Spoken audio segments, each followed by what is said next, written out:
Liana's funeral was the first time I'd seen Marcus cry. Not a single tear at the hospital. None while signing the death certificate. But as the music swelled inside the cathedral and the children clutched my hand in their tiny suits, his face twisted. Not in grief, but in effort. As if he was performing. I stayed silent. I wasn't there to question. I was there for them.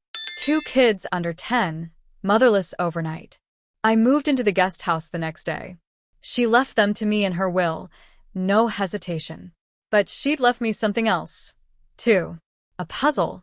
Marcus's estate was pristine, cold, too sterile for 2 toddlers. Liana had always kept warmth in her life. Plush rugs, mismatched mugs, chalk drawings on the walls. All gone. Now it was glass and chrome. Her photos were missing from the hallway. Her painting in the dining room had been replaced. The children noticed, too. "Daddy says it's better this way," Alara whispered. I tucked her in with a forced smile. I told myself grief was cruel, that maybe this was how he coped. But even then, a question lodged in my chest. How do you erase someone so completely, so quickly? On the 3rd night, I found her phone. It was buried beneath the mattress in the bedroom closet, wrapped in an old sweater. The screen was cracked, battery low, but it powered on. No messages. No call logs. Just one video in the gallery. It was dark, shaky footage, Liana whispering, voice urgent. "If you're seeing this, something's wrong. Check the desk. Bottom left drawer. Password is the twins' birthday." That was it. Nothing more. My heart slammed against my ribs. I locked the door behind me, tiptoed to the study, and opened the drawer. Inside was a single file, marked for Ava. Marcus called me to his office the next morning. "You're doing great with the kids," he said smoothly. "But we need to set boundaries." He slid a thick envelope across the desk. "This is a monthly allowance. And a non-disclosure agreement for their privacy." I didn't touch it. Privacy from what? I asked quietly. His smile never cracked. "Just standard practice," he said. "Lawyers, you know." I took the envelope but left the contract. Something was wrong. Liana didn't die peacefully. And if she'd trusted me with that video, with those instructions, then this wasn't just grief. This was strategy. Her final move. The house staff avoided me. One cook quit within days. The housekeeper barely made eye contact. One night, I heard a whisper from the kitchen. "She's still here?" Followed by silence when I entered. The kids were growing more distant from Marcus. They asked for me at bedtime. Cried when he raised his voice. I started recording our conversations. Every subtle threat. Every too-tight smile. I took walks through the halls at night, noticing the details, cameras in the kids' rooms, but none in Marcus's office. I wasn't sure what I was looking for, but I was certain. This house held answers. The children began dropping breadcrumbs without realizing. "Mommy didn't want to go that night," little Jace said while coloring. She said her tummy hurt, but Daddy said they had to go anyway. I froze. The night Liana died, Marcus claimed they were on a date night. Did they argue? I asked. Alara nodded. He made her wear the red dress. She cried a little. That dress had been missing from her closet. I made a mental note. Later that evening, I searched his closet, far in the back, behind old coats. I found it.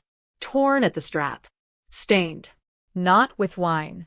I brought the folder Liana left into my bedroom. Inside were legal documents, copies of a life insurance policy. Recently amended. Large payouts if Liana died under unnatural or accidental causes. There were also handwritten notes. Check storage unit 43B, she'd written. Don't trust Marcus. Don't talk to the lawyer he sends. My chest tightened.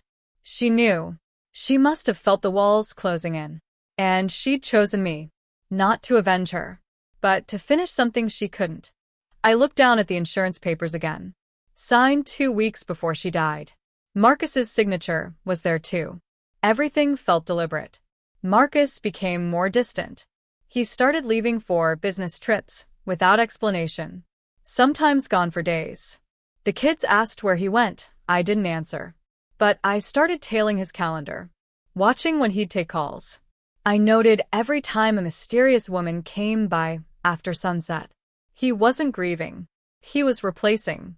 And in his mind, I was disposable, just the nanny. That was his mistake. Because while he drank wine by the pool, I dug deeper. I called the storage unit number. Posed as Liana. They confirmed she visited often, but hadn't been there since the week before her death. I borrowed Marcus's car key one night, told him I was picking up groceries. Instead, I drove across the city to storage unit 43B. My hands trembled as I rolled up the metal door. Inside, boxes. Labeled by year. Photos. Receipts. A journal. And a hidden folder taped beneath a shoebox. Inside it, a copy of her original will, different from the one Marcus submitted after her death. In this version, I wasn't just guardian. I was trustee. The estate would go to the children under my supervision, not his. I took photos of everything. Then I locked the door, heart racing. The next morning, Marcus made waffles. Too cheerful. We're turning a corner, he smiled. Things are stabilizing. He had no idea what I'd found. No idea I'd created a digital folder, backed up everything, scheduled timed emails. No idea I'd made appointments with Liana's old friend, the only lawyer she ever trusted. The kids played in the yard. The sun was warm, but I felt the chill of something bigger moving beneath it all. I kissed Alara's forehead and said, "Your mommy left us a story to finish." She looked up, puzzled. "Is it a happy one?" I smiled. Eventually. Marcus stood in the doorway of my room that night, half-lit by the hallway sconce. His tone was syrupy, his words too slow. "You've taken to them," he said, leaning against the frame. "Like you're their mother." I didn't respond. He stepped further inside. "But you're not," he added, sharper now. "You're just here to help. Right?" I nodded, pulse steady. He smiled, satisfied with my submission, and left. I waited until I heard the door click behind him. Then I turned back to my laptop, clicked upload, and watched as Liana's secret files backed themselves up to 5 drives. The newel changed everything. But it wouldn't matter if no one believed it. Marcus had influence, reputation, money. People would think I was opportunistic, a nanny who faked paperwork to steal an estate. I needed airtight proof. So I reached out to the only person Liana had ever feared, her sister. They hadn't spoken in 3 years. But when I called and said, "It's about Marcus," she came within hours. Meredith was sharp, dry, and always watching. She hugged me like she'd been waiting for this moment. "I always knew he'd bury her," she said. "Just didn't think it'd be literal." We met in the backyard, where the children wouldn't overhear. I showed Meredith the insurance policy, the original will, and Liana's video. She didn't cry. She just whispered, "He did it." I asked why Liana never came forward. Meredith hesitated. Because he made her feel insane. Gaslit her into silence. The moment she said she wanted to leave, accidents started happening. Slashed tires. Locked doors. The stair fall? That wasn't clumsiness. I clenched my fists. Why didn't she tell me? Meredith looked away. She wanted to protect you. She knew if you got involved, you wouldn't stop. And he'd see that as a threat. That evening, Marcus announced a family dinner. He cooked himself. Meredith sat across from him with her eyes like daggers. The kids giggled between bites, unaware of the tension threading the air. Marcus poured me wine, watched me drink. "To new beginnings," he toasted. I smiled faintly. "To truth," Meredith added. He froze for half a second, then chuckled. Always the philosopher. But his hand shook when he reached for the pepper. I knew he felt it, control slipping through his fingers. He could smell it.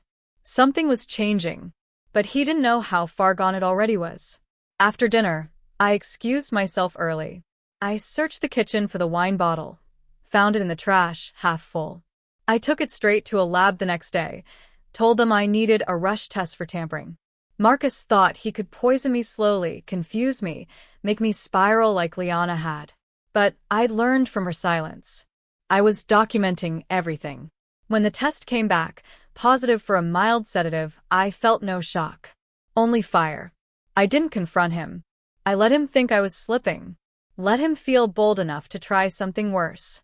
I needed him unguarded. Meredith started watching the kids, while I met with Liana's lawyer in secret.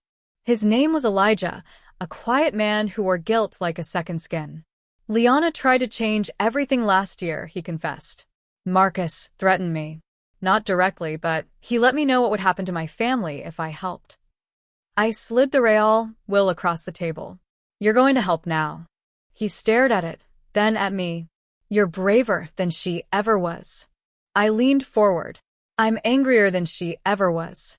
He nodded. Then we'll bring him down. Legally. And publicly. The plan was simple. Gather all evidence, present it to a probate judge, and freeze Marcus's access to the estate before he could bury anything else. But it had to be timed perfectly, just as he filed for full custody. And he did, right on schedule.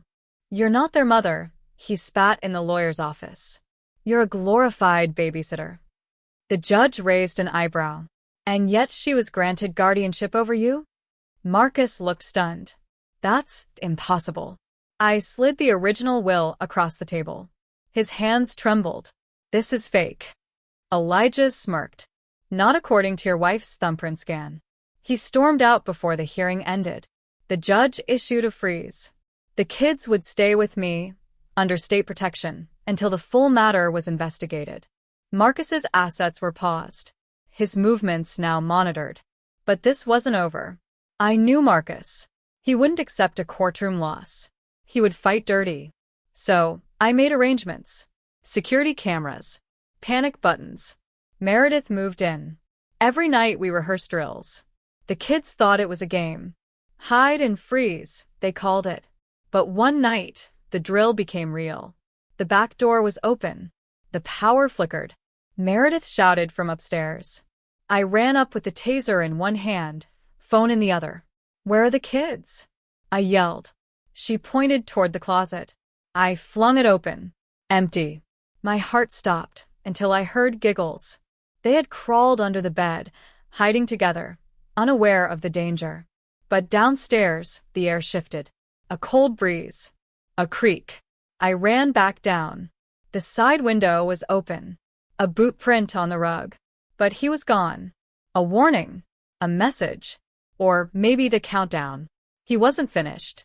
But neither was I. Liana had planned this fight. I was just executing it.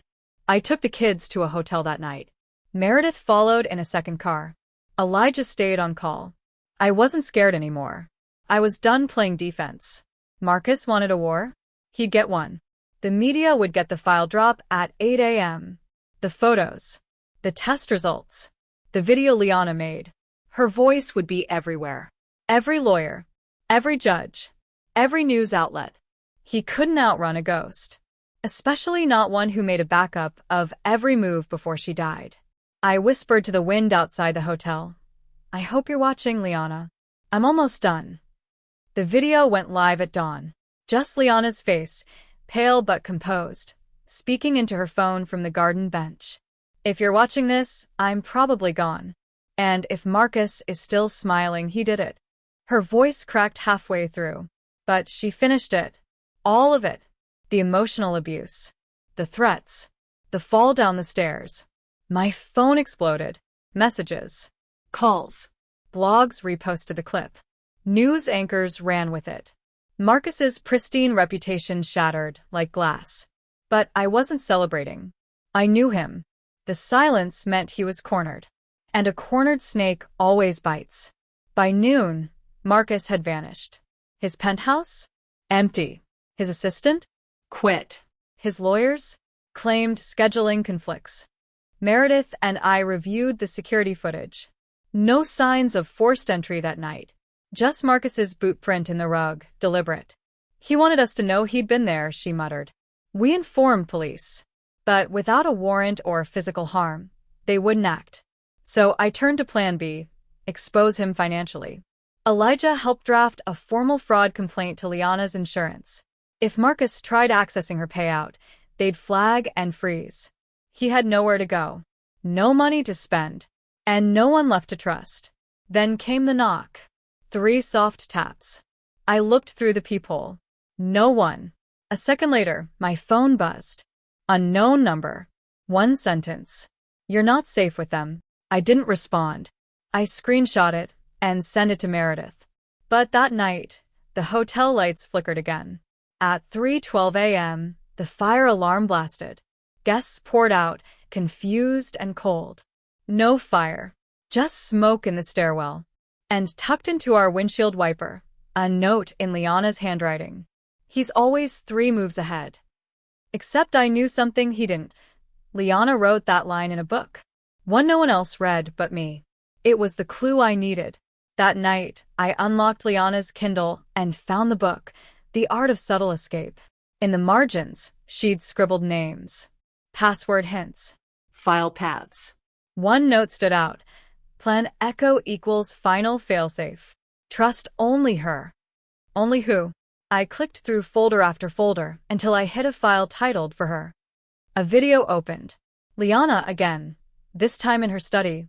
If Marcus ever tries to erase me, there's one person who can rewrite everything, my sister. But if Meredith is gone, then it's you. She stared into the lens. Finish what I couldn't. Marcus resurfaced with a restraining order claim against me. He said I was harassing him, using fake documents, brainwashing his kids. His emergency hearing was granted. Within hours, I was summoned. The courtroom was silent as his lawyer called me obsessed and unstable. Then I stood up. Your Honor, I have a video that predates my employment. Would you like to see what the children's mother actually feared? I played Liana's footage. Audible gasps filled the courtroom. Even the judge turned pale. Marcus lunged forward, shouting, "She doctored that. It's fake." The judge banged the gavel. Mr. Carlyle, you are in contempt. Sit down. The restraining order was dismissed. But I knew that wasn't the end. Marcus didn't care about legality. He cared about control. And that night, he proved it. I woke to sirens outside the hotel. Police lights bouncing off the curtains. The front desk had received a tip. A woman matching my description was armed and dangerous. The kids cried as officers searched the room. But one officer whispered before leaving, "This feels personal. Watch your back." He wasn't just desperate. He was unraveling. But even I didn't know just how far he'd fall until the footage from the cabin surfaced. Liana's family owned a cabin 2 states over. Meredith got a security alert. Motion detected at 2:37 a.m. A man stumbling around with a flashlight. We pulled up the feed. Marcus. He was screaming at the walls, ranting, throwing chairs, tearing open drawers. "Where is it? You said it was here." Then he grabbed the camera and yanked it clean off. That video was the final nail. We handed it to the judge alongside Liana's full journal entries, each one annotated, scanned, watermarked. The state issued an order. Full revocation of Marcus's guardianship claims. He was officially cut off from the children, the will, everything. The next day, I went back to the house. Not to clean, not to work, to stand. In the foyer where she used to hum lullabies. In the kitchen where the glass broke. In the hallway where he made her feel small. I stood there with the children beside me, hand in hand. "You were right to be scared," I whispered. "But we're not." Then I walked them upstairs and opened the bedroom window. Fresh air poured in. Marcus had tried to rot this house with secrets. But Liana had left behind the one thing he couldn't poison, proof. Marcus was arrested 2 weeks later, caught trying to flee the country under a false name. He didn't cry. He didn't scream. But the look in his eyes? It was defeat. A permanent, unshakable realization that he'd been outplayed by 2 women he'd underestimated. Liana, who died with a plan, and me, who brought it to life. As the cuffs clicked, I looked him dead in the eye and said, "She finished it. I just signed her name." He flinched like I'd hit him. And for the first time since Liana's death, I felt like she was finally breathing free air again. The papers made him out to be a mystery. Wealthy father arrested after wife's mysterious death. Business tycoon or master manipulator? But we knew the truth. Marcus didn't care about his image. He cared about ownership. He owned the narrative, the children, the estate, until we stole the pen. I sat with the children while reporters circled outside. Is Daddy going to jail? Lily asked, clutching her stuffed bear. I knelt beside her. He's going somewhere safe, far away from us. I didn't say prison. Didn't need to. The silence in the house said everything. Everything he touched had turned cold, until now. Meredith and I filed for full guardianship, jointly. It wasn't easy. CPS ran interviews. Lawyers argued. But the journals, the footage, and Liana's clear will made it airtight. Her sister, and the woman she trusted most. A united front. The kids were quieter now. No screaming at night. No sudden flinches at shadows. One morning, little James placed a paper crown on my head. You're the queen now, he said. I nearly cried. Because for once, it wasn't about revenge. It was about reclamation. Marcus had built a palace of control. We'd turned it into a home. And home felt warm again. But Marcus still had cards left to play. His lawyer appealed the ruling, claiming emotional manipulation and fabricated evidence. He even tried to argue that Liana was mentally unstable, suggesting she'd framed him in a paranoid spiral. I almost laughed. Almost. Until we realized one of the jurors in his custody hearing had once worked with his company. Conflict of interest. Mistrial declared. Marcus wouldn't walk free, but the guardianship decision was stalled. He'd bought himself time again. So I called the one person who knew Marcus better than all of us combined. His ex-wife. Her name was Cynthia. She was older now, remarried, living in a quiet lakeside town. When I reached out, she hesitated, until I said Liana's name. Then she drove 5 hours to meet me. I was 17 when he first lied, she said, hands trembling. And 24 when I ran. She'd never spoken publicly. Never filed charges. But she still had journals. Photos. Emails. The bruises. The threats. One message caught my breath. If you ever leave me, I'll make sure you're forgotten. He tried. But she remembered everything. And now, she was willing to testify. The second hearing was packed. Media, lawyers, court clerks. All waiting for blood. Cynthia walked in wearing navy blue and no makeup. She didn't cry. She read every single line of every documented threat. She turned to the judge and said, if I had spoken back then, maybe Liana would still be alive. I won't make that mistake again. The room was silent. Marcus's face twisted like wet cloth. And for once, his attorney had nothing. No rebuttal. No twist. Just a sinking chair and a closing door. This time, there would be no loophole. The gavel dropped. The case was closed. Meredith threw her arms around me outside the courthouse. She did it, she whispered.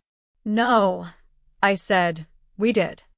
The children ran up next, grinning. Reporters flashed cameras. I didn't smile for the press. I smiled for her. Because I knew Liana would have stood just like this, sun on her cheek, hair pinned back, hand resting on her daughter's shoulder. She fought for them in silence. And now her silence had spoken louder than any courtroom scream. As we walked away, I didn't look back. That chapter was finished. The ink had dried. But there was still one more thing to do. The estate was in limbo, millions of dollars frozen, tied to Marcus's crimes. But Liana's private account? Still untouched. She'd left behind instructions in her will. Donate half. Save the rest. Use it to heal. We launched the Liana Grace Foundation, offering legal aid to women fleeing abusive partners. Cynthia joined as co-founder. Meredith ran operations. I handled the education outreach. We didn't want her story buried in a headline. We wanted it etched into action. Every dollar spoke. Every survivor helped was another page rewritten. Liana never got to escape, but her legacy would help thousands more find the door. Marcus was sentenced to 18 years without parole. Fraud. Endangerment. Attempted obstruction. But no murder charge. No confession.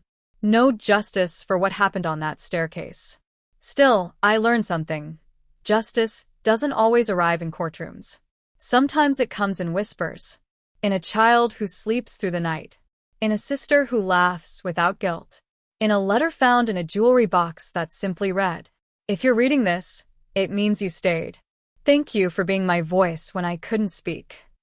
Liana never needed revenge. She needed a witness. And she got one. The house was sold. The furniture donated. The walls repainted. But I kept the garden bench, the one where she recorded her truth. It now sits in the center of the foundation's courtyard. Every year, on the day she died, we plant a new flower there. This year, it was white orchids, her favorite. And as the sun dipped below the roofline, I sat there alone, hand resting on the smooth wood.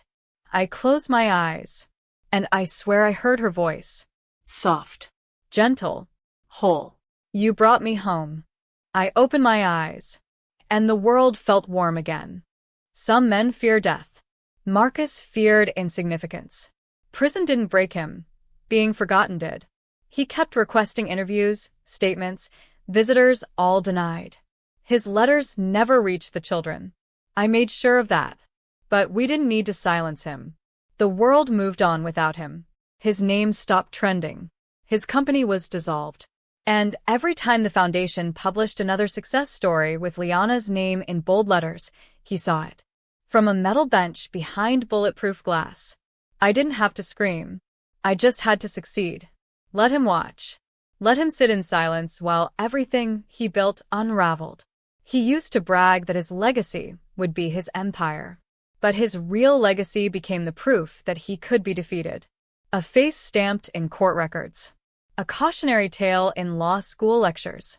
They used his story to train therapists, prosecutors, social workers. His face was everywhere, but not for the reasons he wanted. Meanwhile, Liana's name opened doors. Girls wrote essays about her. We received letters from shelters. Because of her, I left. Because of her, I lived. Marcus had always wanted to be remembered. And he was. Just not as the hero. As the warning. Meredith and I took the kids abroad the next summer. Italy. France. Liana had always dreamed of Paris. One day, when they're older, she'd said. So, we didn't wait. We went. We visited gardens, lit candles in cathedrals, threw coins in fountains. At night, Lily asked to hear her mom's voice. I played a clip from Liana's last recording. "You are so loved. You are so wanted. Don't ever forget that." James closed his eyes and smiled. There was peace in that hotel room. A quietness that didn't come from the absence of pain, but the presence of healing. When we returned, we held the first Liana Grace Awards Gala. Hundreds attended. Survivors. Activists. Families. At the center was a glass sculpture, shaped like a door half open. The inscription read, "To those who had no one, until someone stayed." I didn't speak that night. I didn't need to. Cynthia did. Meredith too. And when the kids came on stage and handed out the first scholarship, there wasn't a dry eye in the room. Liana's daughter stood at the mic and whispered, "Mommy, we did it." That was her victory. That was all the closure we ever needed. But before the night ended, I did one last thing. I sent Marcus a single photo. No words. Just the sculpture. The door. Open. Because for years, he locked Liana inside a home she couldn't leave. Now, her memory was opening doors for thousands. He stared at the image for hours. Guard said he didn't eat that day. Didn't speak. Just looked. He wanted to control the story. But the ending belonged to her. Let him watch. Let him see her rise. Let him rot in the silence he once demanded from her. Months later, I visited her grave. Alone this time. I brought fresh orchids and a copy of the first yearbook from the foundation school. On the first page, the children had drawn a giant sun. Liana's name sat in the middle. Below it, in Lily's handwriting, "Love is louder than fear." I smiled, because even though she wasn't here to see it, her love was still speaking, still fighting, still winning. The cold was gone. Only warmth remained. And somewhere, in a cell he couldn't buy his way out of, a man sat alone, watching a world that had left him behind. People still ask me why I stayed so long. Why I endured Marcus. Why I didn't walk away. And I always answer the same way. Because she couldn't. Because the greatest act of justice isn't revenge. It's presence. It's witness. It's truth that won't stay buried. I didn't save Liana, but I stood where she couldn't. And now, the world will never forget her. They may forget his crimes, his lies, his wealth. But her name, her love, they echo forever. The final scene wasn't dramatic. It was simple. A child laughing in the backyard. Meredith setting the table. Sunlight pouring through open windows. And in the garden, the bench where Liana once recorded her truth. Now surrounded by blooming orchids. The wind carried the scent of jasmine. I closed my eyes, and I could almost hear her laugh. Soft. Free. Unbroken. Let him watch. Let him sit in the dark. Because we're living in the light now. And he can never dim it again.